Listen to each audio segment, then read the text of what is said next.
I'll hold it up to the mic. You ever been invited into the Illuminati? No. His speech said, this was 11 days before September 11th. Hey, Segovia, back with another one. Hope everyone out there is having a good day. Y'all make sure you guys watch it start to finish. That helps the channel grow tremendously. But with that being said, let's do what we came here for. Let's get into it. You know, no one's allowed to die at Disneyland. Oh, yeah. No, I know that. They take your body out of the land, and then they go, now he's dead. Yeah, they don't, that's creepy. Yeah, dog. they don't call it until you leave. There was one time where they had to call it because it was very obvious, and the head is like over there. Kind of. Someone got decapitated on Matterhorn. What? How? Were they tall? They stood up.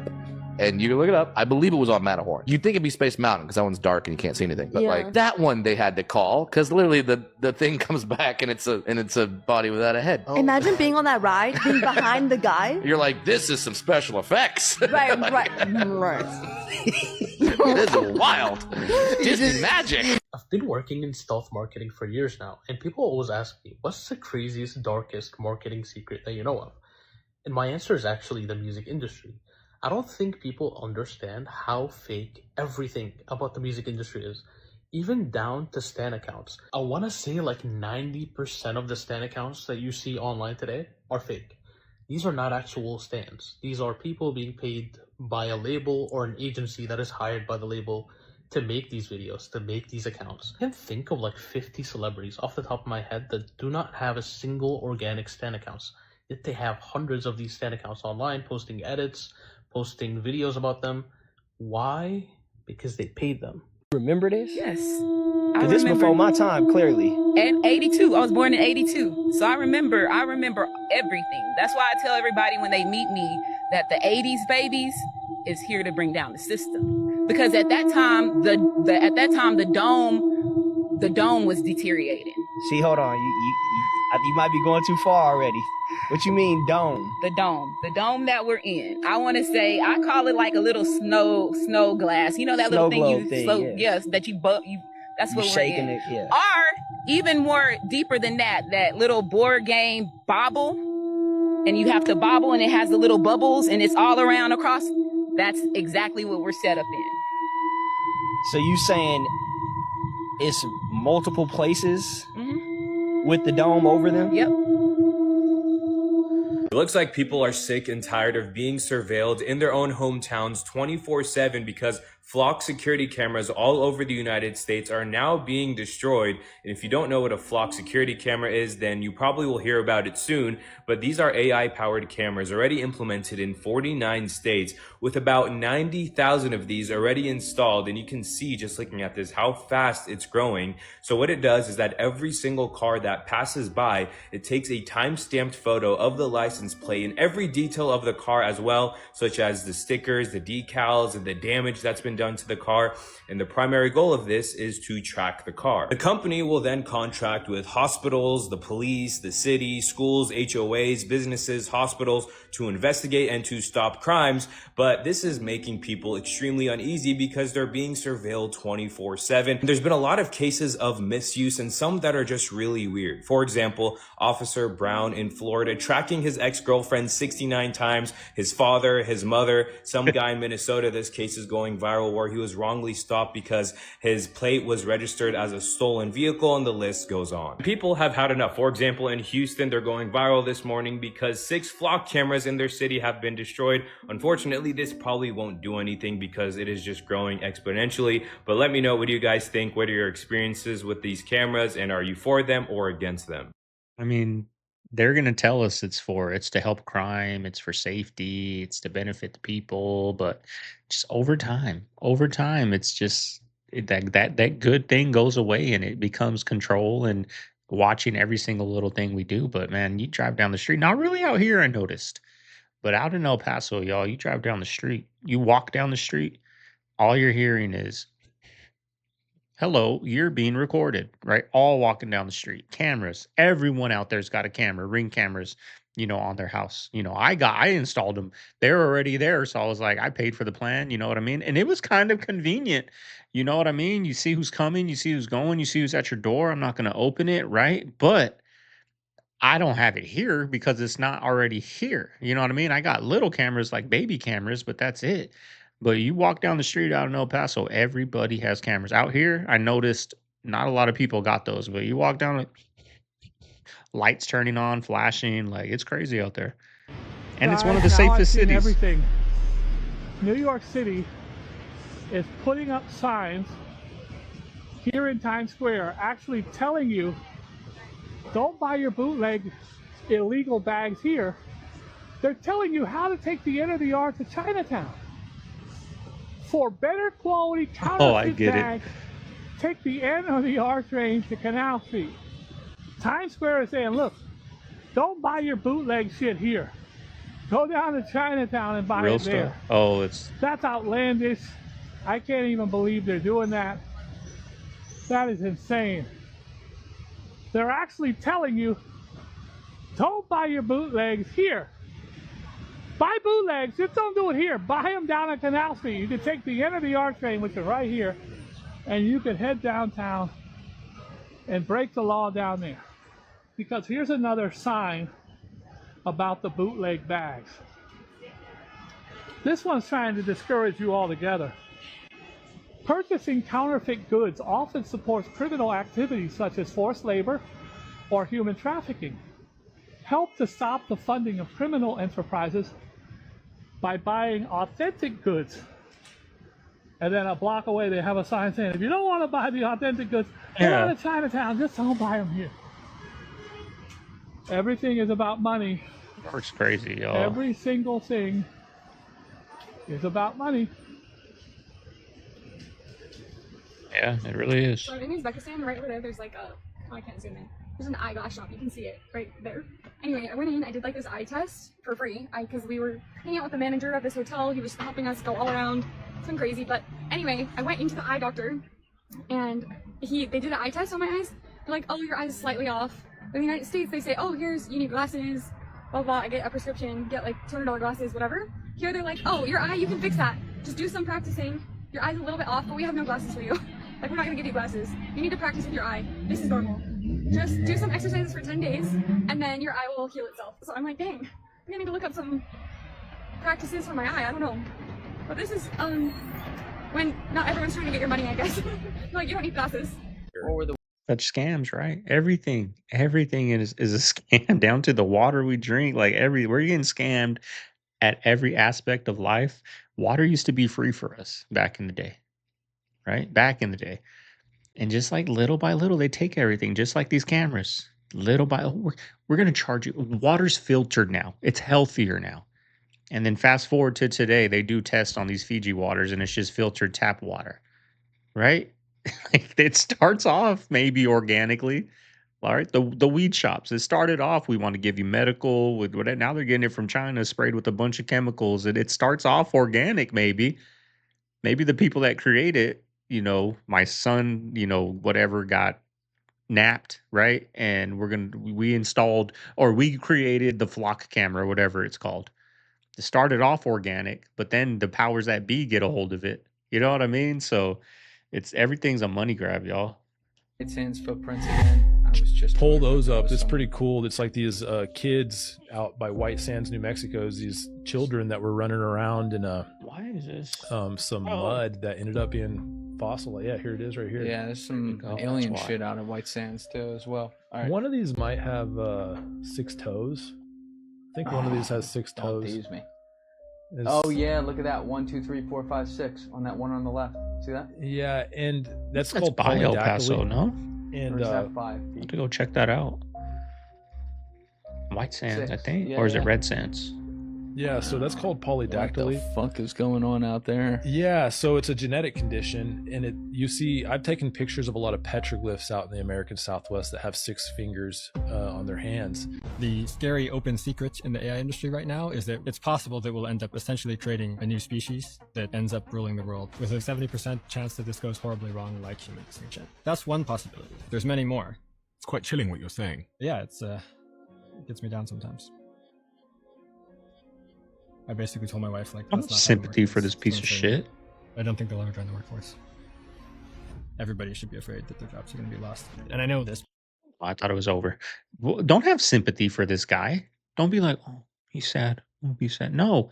Then why are you creating it then? Why are you guys still creating this thing if there's a 70% chance that this thing's going to take over and take out humanity? Nuclear bombs. Why are you guys creating these things if no one's allowed to use them? If you do use them, it's going to end the world. Why are you creating these things? AI. Why are you creating AI? If it's going to take over and you guys ain't going to be able to control it, but it's going to create big businesses. And who cares if my kids are going to suffer because of it? Because in the meantime, I'm going to make a lot of money. Ask them that. Don't have sympathy for this guy. I would be a terrible interviewer, y'all. I went to OpenAI in 2022. What I did there was forecasting as to what the next couple of years might look like. And unfortunately, most of the world is kind of asleep at the wheel and doesn't really realize what's going on with AI. So I resigned. I read it somewhere that you lost $2 million for not signing an anti-disparagement clause. Yeah, but he made $30 million. Yes, for reasons I'm happy to get into. But the main thing I've learned is when I go talk to people at Anthropic and OpenAI about forecasting, they're like, it's not going to take that long. You need to shorten them again. Get them back to 2027 or 2028 because these powerful CEOs, Dario or Sam or Elon, are racing each other to be in control of the most powerful AIs and are literally afraid that if the other guy gets there first, he might become dictator. I mean, Anthropic is on track to be the entire economy by 2030. But none of these people should be trusted with that much power. So this is the most important thing happening in our lifetimes, probably in all of history, in fact. And it's very important that it go well. So I think that there's a lot we can do to like steer things in a better direction. There's loads of benefits that we could get from AI if we do it right. And if we do solve the problems, then things could be absolutely amazing for everyone. Well, this report here in 2021, it was remarkably accurate. And then you just published this one. Yeah. So this is our new scenarios. So let's go through these slowly and one at a time. I would be incredibly happy if all my predictions turn out to be wrong. Boy, I had to stop listening to certain music because if I listened to it too long, I started turning back into a bad person. Right. That's crazy. You know they did a test, right? They noticed that the trees like the music, right? So they played some nice music for them. They sprouted, turned extra green. When they played rap music for them, they died. Now, keep it real. The trees died. Why? I'm keep it real. A lot of people love rap music. A lot of people say it's really good, but the trees died while listening to rap music. And it's like, okay, cool. The frequency of rap music is just that bad, right? Is it just that bad where the frequency of rap music will destroy the trees? So if it's destroying trees, what does it do to the body? If you preach destruction, things will get destroyed. Now, are you familiar with Cleve Baxter? No. Put me up on it. Okay. Cleve Baxter is a scientist, and he would hook plants up to lie detector tests. Plants? Plants. To lie detector tests? Yes. For what? When he thought about burning the plant, the lie detector test went off the hook. Hooked up to the plant. Lab grown. You know, it's so crazy. I see, people playing when I'm making these videos like on TikTok, and it'll pop up and got their young one in the back seat and they're playing Bone Thugs and Harmony or something, and all the comments, you're raising them right. And I'm like, I am not going to play that music for my son. I am not. When I'm driving, I don't even listen to it no more. Like, it's just what people think. That's so cool. You're playing your kids that music's terrible, y'all. That music is terrible. And people are just so proud to have their kids listen to that music. It baffles me. Maybe a 22-year-old young dad that doesn't know, but when you're 40 and you're playing this music, you don't have the knowledge yet to realize this music is destructive. You don't have that knowledge. It's crazy. Chocolate is coming to shelves in 2027, and Oreo, Cadbury, and Toblerone are already funding the biotech company producing it because a lab is cheaper than a farm. And it gets worse. Cadbury has been quietly changing your chocolate every single year and isn't even legal chocolate in 27 countries.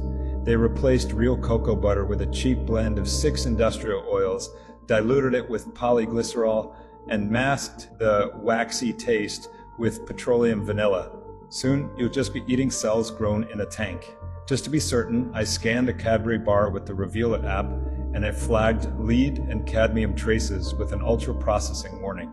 This is unbelievable. Have you ever seen this symbol? This is the symbol of a secret society. And what many people don't realize is that it's everywhere. From your favorite celebrities to the most historical figures in history to the men who walked on the moon. They're called the Freemasons. One of the oldest, strangest, and most misunderstood organizations on Earth. And its history runs so deep in the world that many of the world's most famous architecture was inspired by Freemasonry. And the most powerful currency on Earth has a Masonic pyramid on the back of it. It's not a conspiracy, it's a fact. So what exactly are Freemasons? Well, they started as medieval stoneworkers building cathedrals in Europe. Somewhere along the way, it stopped being about the stones and started being about the secrets. Now they're a global brotherhood with rituals and symbols that people have been arguing about for centuries. To join, you need to be invited, voted in, and willing to go through a ritual that involves a symbolic death. And that's just level 1 of 33. In recent years, they've started opening up. Some lodges allow visitors, some rituals have been filmed, but some ceremonies allow no outsiders, no cameras, with no exceptions. After 300 years of secrets, we still don't actually know everything that happens behind those doors.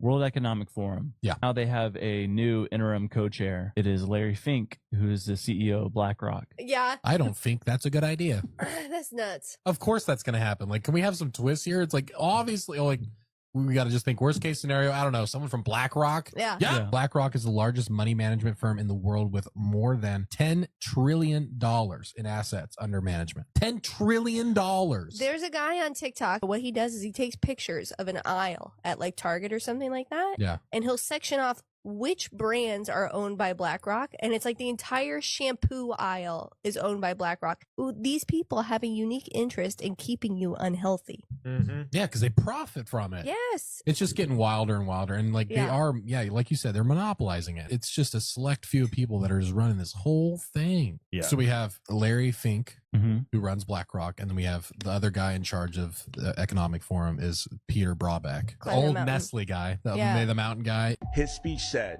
this was 11 days before September 11th, September 1st. He said, there's going to be a terrorist attack in this country that changes the trajectory of our nation. It's imminent, be prepared. And 11 days later was September. I've always thought, what did Tony Blankley know? I tell you, I can guess what he knew.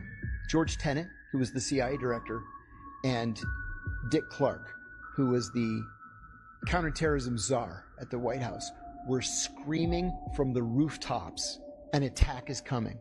And Condoleezza Rice, Dick Cheney, and George W. Bush say, you're wrong, threat is from China. We have to prepare for war with China, not these Arabs who don't even have shoes. That's not where the danger is coming from. And they were wrong. So when you see that look on Bush's face when he's reading to the kids, that look is punctuated with meaning. You're like, what does he think? What he was thinking is I was wrong. Oh boy, did I blow this one. I don't know. I don't think he thought he was wrong. I think they knew, right? I think they knew it was going to happen. And that was his look of, got to do what I got to do, right? That's what I think. I'm catching a red eye. And can you believe it? This is a rich nigga Burger King? That's ridiculous. Look at these prices, bro. Look at these prices, nigga. What are you talking about? What's going on at LAX? So here's the actual total, nigga. $65 on 2 combos. On 2 combos, bro. $65, bro. This Burger King got to be French, bro. This Burger King from France, nigga. This Burger King. You feel me? Because I don't know what's going on at LAX, but they for sure got the world's first rich nigga Burger King for sure. Like, nigga, this shit sick. The Hershey pie $5. This shit sick, bro. The hood would never treat us this way. They know that the Galactic Federation is real, which is a council of extraterrestrial beings, which a space official has came out and said there is a Galactic Federation. Something or someone created this realm of existence and has spliced our DNA with many different extraterrestrial beings. Now, what would happen to religion if they came out and said that was true? It would shatter the world damn near. Goes into Project Bluebeam, goes into some type of Messiah return or a fake alien invasion or whatever it is. That's the perfect segue to do so. They know if they have control of the narrative to where they're disclosing the information, like again, controlling the flow of information, they can control the masses. They can tell us what we are and we know what's going on in the stars and whatnot. So I think there's a lot more to the story. This plane of existence is way more than what we think it is. If you look into remote viewers, I've interviewed a lot of them. They told me the same thing. Galactic Federation is real. What you're about to watch is a Freemasonic ritual. It was leaked footage from an initiate first degree. So what you see here is the initiate being brought into the lodge. 1 pillar, 2 pillar. He's walking in. This pillar, these 2 pillars, when you walk between them, it's symbolic of entering inside of your mind and body. Because the lodge in Freemasonry is your mind. It's symbolic of the world that you truly live in. Because you are the awareness living inside the mind temple. So he's wearing a blindfold because he's blinded to the truth. His whole life he's been looking outside himself in the physical world. So he's blindfolded and now he's brought into himself. Now he's going to get initiated into the mystery school. So when they bring him in, they'll eventually take the blindfold off him. And when they take the blindfold off him, it's symbolic of awareness in the mind waking up. Because most people live inside the mind and body, which you are not the mind and body. You're the awareness, the soul, the observer living in the mind. So all of this, whether he realizes it or not, is symbolic of awakening the mind. This is why you have to get initiated. It's symbolic of awakening to the true self inside the mind. I knew it. I knew it. I'm telling you. That's crazy. Don't you even say it. Something is going on you here, imagine? guys. I told you about the woods. I told you. Could it be? Could it be that that's how it goes when you're in the woods? People always say the truth is hidden in movies. I've been saying it for the longest, bro. Something is going on in the woods. And nobody's usually out there, so it makes sense. Just imagine that. You walking by a place that looks like straight woods, but it's a hidden door. What's going in there and what's coming out of there? Shut up! This is wild. And it got me thinking.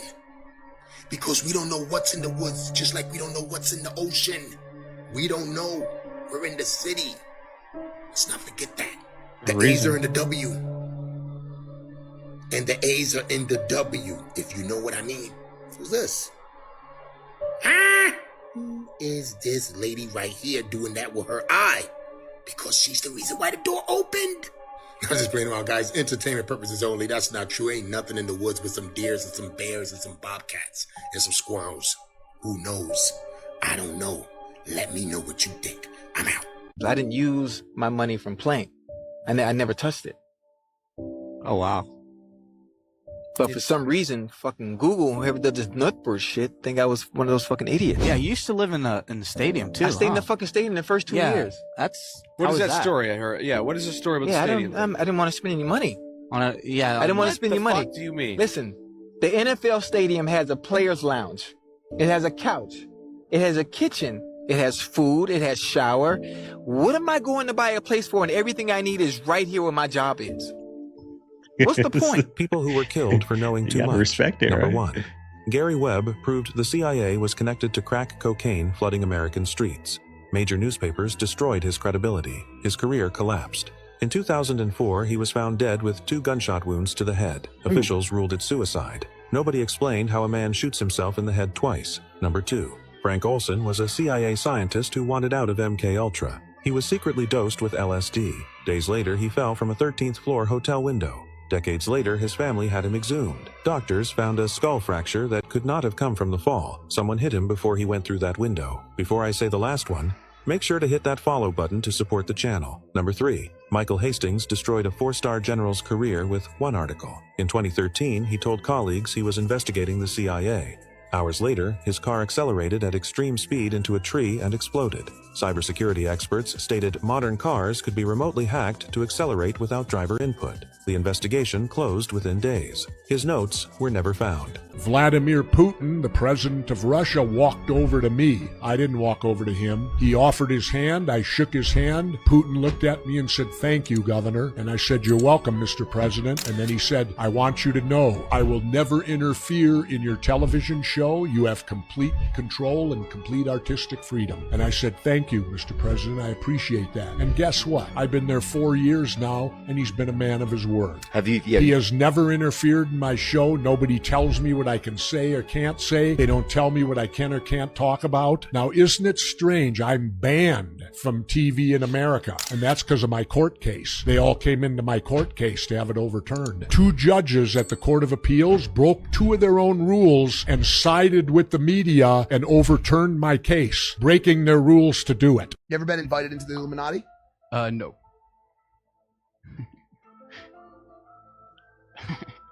Are you sure? No, but I'm laughing because I said, and I feel nervous that it sounds suspicious. Maybe even trying to prove it sounds suspicious, but my career didn't do very good, so maybe that's the proof. Maybe the role that you're going to be known for hasn't happened yet. True. Yeah, that's what I like to think. I did really good right after high school with Project X and then 21 Jump Street, but then I couldn't get any more roles for a long time. Why? I don't know. Dude made social media posts saying that back in the day in the 90s, there were people that took care of their whole families on appliances at Sears. And you know what? He was 9,000% right. I know because I worked at Sears from September of 1996 to January of 1999, man. Listen, I sold my last year and a half, I sold TVs, home audio, car audio. You know what I'm saying? But the people in appliances, man, refrigerators, stoves, dryers, washing machines, those commissions pay between like That was the only spot you can get them. And like 10%, you know what I'm saying? And so yeah, they made between maybe $35,000 and $55,000 a year, and they were sharks over there. They was not playing no games, you know what I'm saying? So yeah, man, they had car notes, they had mortgages, they had kids in school. They were the primary providers for their family, selling appliances at Sears. Yes, they were. But also, man, the economic climate back then. Like, listen, 99 was the year my grandfather died, so that was the year I actually first started paying bills on my own. That gas bill, that DT gas bill was never higher than $50. That DT electric bill was never higher than $65 on the high end gas. That I remember gas was never higher than like $1.15, $1.20. That total gas station on Myers across from the Popeyes, $1.20 at the most. I remember. And mind you, at the same time, I was commuting to Oakland University, man. Never had a tuition bill higher than like $3,000, $3,300 a semester. Never. And that's commuting, man. You can't find no school with no $3,000 something dollar not even community tuition. So yeah, man, a combination of you could go a longer way making that 30, 60,000, and things just did not cost as much 25 years ago, man. It was just food, bills, everything was easier on your pockets, man. So yeah, that's true, man. So appliances at Sears, man, you was that guy. You could make a nice life for yourself and be straight, man. Well, can you guys see how I see like this is not ever gonna go down? I got 130 clips yesterday, so I don't know what's on what video, but there's gonna be a clip coming up where there's a guy saying it's just never gonna come down. Right? It's only like there's no more middle class. They've been saying this for a while, but now you can kind of see it. You're either gonna be rich or you're gonna be poor. It's kind of like that already, y'all. Like I want to try to find a picture pre-pandemic, and gas was under $2, y'all. Under $2. I don't see it coming down. I don't see it ever going back to that. I don't see interest rates coming down because there's too much. There's too much being owned by too little people, right? There's too much. They own too much, and they're profiting. It's never coming down. What do you guys think? You think it's going to come down? You know what they do with their smartest people? Cancel, cancel, cancel. Dopamine block, dopamine block, dopamine block. They get the ideas from you. They get the design. They get the prototype that works the first time you turn it on. And then they cancel it and they take it a level deeper. Because the fact is, it's a waste of your time. If you're a problem solver, if you solve impossible problems, it's a waste of your time to optimize a problem you've already solved for application. So what they do, you solve the impossible problem, and then they cancel it in the white world. They move it a level deeper, A level deeper, they optimize it for the secret application, and they give you a new problem, and then they cancel it. And then they give you a new problem, and then they cancel it. And a new problem, and they cancel it. And they psychologically abuse you into seeking the dopamine of the satisfaction of reward. And they use you as an idea factory. That's what they do to their smartest people. Burger King showed a video of one of their burgers rotting, but it ended up becoming one of the most profitable ads they ever ran. So what they decided to do was to take a Whopper and leave it out for 34 straight days. They filmed a time lapse of it getting completely covered in mold, like green, disgusting, full-on rotting mold. And you might wonder, well, why would you do this? Most other companies try to show their burgers at their best, and even sometimes use fake props or video effects to make their burgers look even better than they are in real life. So why would Burger King make it look worse than it is? Well, the reason this works is actually genius. Other fast food companies like McDonald's are known to use artificial preservatives, which means that even after 34 days, their burger might still look fine. But the Whopper from Big Mac, well, it rotted, which is actually a good thing, because it shows that their burgers are real and fresh, Crazy, and if you right? leave it out, it's gonna rot, unlike the other companies that use artificial preservatives. This campaign of them just showing a time lapse of a moldy burger ended up getting 8.4 billion impressions. And it also takes after other viral formats on social media, where you'll see time-lapse channels that are going absolutely viral. So it makes sense that this would go viral too, and sometimes the counterintuitive move is actually the right one to prove that your company's on the right track. So for more case studies like this that'll make you more money, follow or you might never see me again.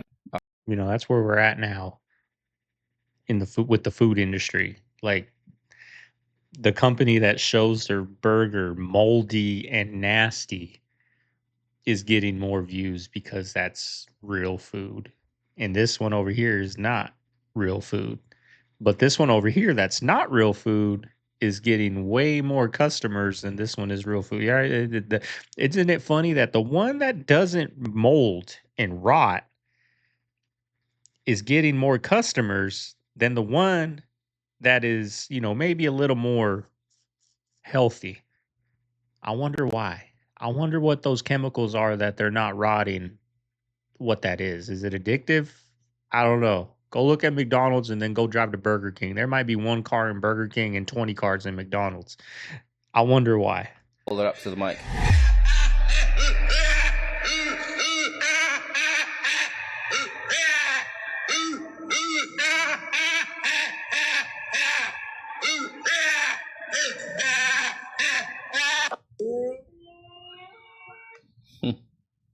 Just sounds.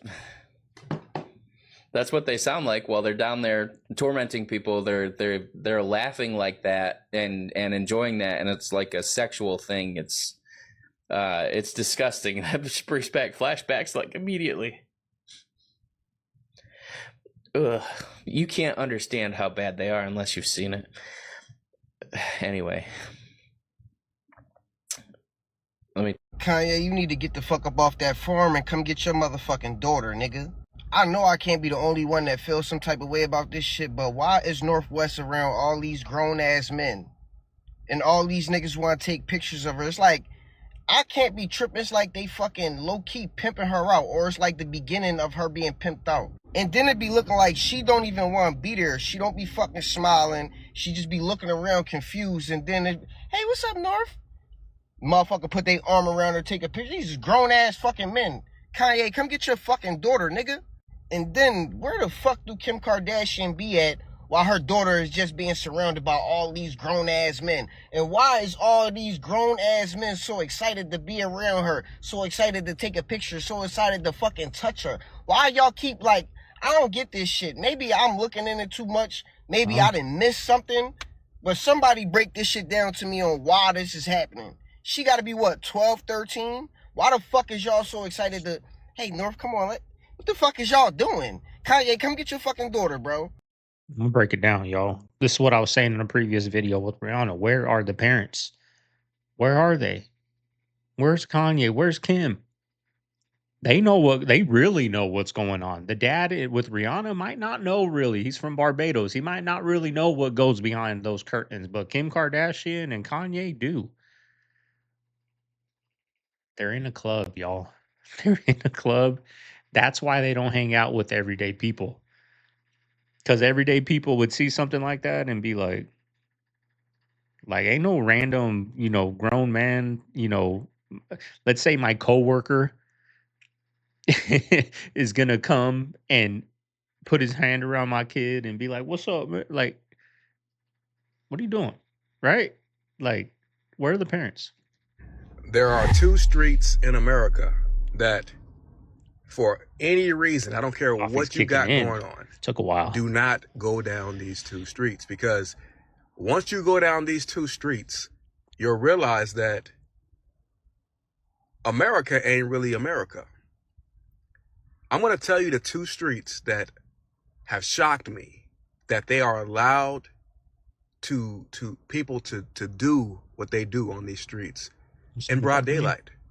The Blade. It's going to be Harry Hines in Dallas, Texas, and Waterman Avenue in San Bernardino, California.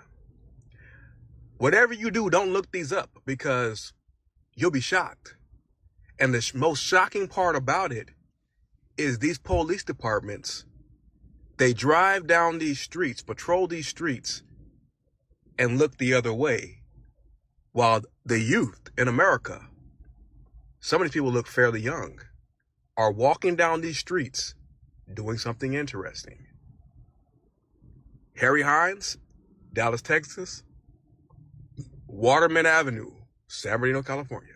I'm out. We got one of those out here in Arizona on 27th Avenue, and from McDowell, all the way to, shoot, I don't know, Camelback, maybe further.